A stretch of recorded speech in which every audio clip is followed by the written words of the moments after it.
I feel nauseous, believe me. Never had a lot of shit come easy. Kita sering terpukau dengan aksi Veda Ega Pratama di lintasan. Namun, jarang yang tahu bahwa kekuatan terbesarnya bukan terletak pada mesin Honda NSF 250RW miliknya. Bagaimana mungkin seorang remaja yang dikenal ceria bisa berubah menjadi pembunuh berdarah dingin saat sudah mengenakan baju balapnya? Di luar lintasan, Veda hanyalah remaja biasa suka bercanda dan penuh tawa. Namun, sebuah transformasi luar biasa terjadi saat kakinya melangkah masuk ke dalam padok.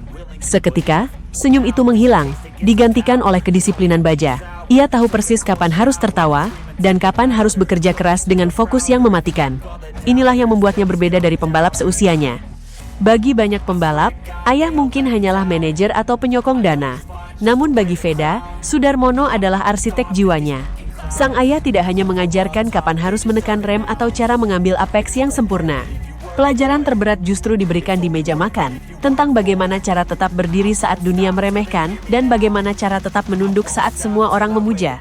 Teknik bisa dipelajari siapa saja, Veda. Tapi mentalitas adalah apa yang membuatmu tetap tenang saat ban belakangmu mulai kehilangan cengkeraman di kecepatan 200 km, ucap sang ayah suatu malam. Kedekatan mereka adalah pemandangan unik di pedok. Di saat remaja seusianya mulai merasa lebih hebat dari orang tua mereka, Veda tetaplah anak yang taat. Jika Sudarmono berkata, tunggu 2 lap lagi sebelum menyerang, Veda akan mematuhinya seolah itu perintah suci, meski ego mudanya ingin segera melesat. Rasa hormat ini lahir dari kepercayaan penuh bahwa sang ayah sudah lebih dulu merasakan aspal yang kini ia pijak. Namun, ada satu hal yang jauh lebih krusial sebelum Veda menaikkan visor helmnya, ia merapal doa-doa pendek, menitipkan nyawanya pada Zat yang Maha Kuasa. Bagi kebanyakan orang, keselamatan adalah soal rem yang pakem. Tapi bagi Veda, ketenangan itu datang dari langit. Di tengah lingkungan balap Eropa yang kontras dengan nilai timur, Veda tetap teguh menjalankan ibadah meski jadwal race mencekik leher. Ia membuktikan bahwa menjadi modern dan mendunia bukan berarti harus kehilangan jati diri sebagai hamba Tuhan. Inilah rahasia di balik mentalitasnya yang sedingin es.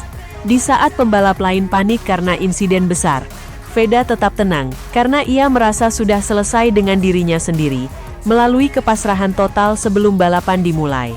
Momen transisi ini mencapai puncaknya saat balapan terakhir di kelas junior. Di sana, atmosfer garasi terasa sesak oleh rasa haru dan bangga. Ini bukan lagi soal poin. Ini adalah pembuktian bahwa didikan disiplin sang ayah selama bertahun-tahun telah matang dan siap dilepaskan ke panggung dunia yang lebih ganas.